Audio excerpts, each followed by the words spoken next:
பத்தி பேசிட்டு இருக்கிற? எனக்கும் அது மாதிரி வாங்கி கொடுங்க. எங்க வாங்குனாங்களா?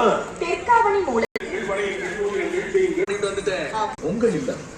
அனிதா ஏன் சோகமா இருக்க? எனக்கு அடுத்த மாசம் கல்யாணம். ஆனா இந்த கண்ணாடியை நினைச்சாதான் ஒரே பிரச்சனையா இருக்கு.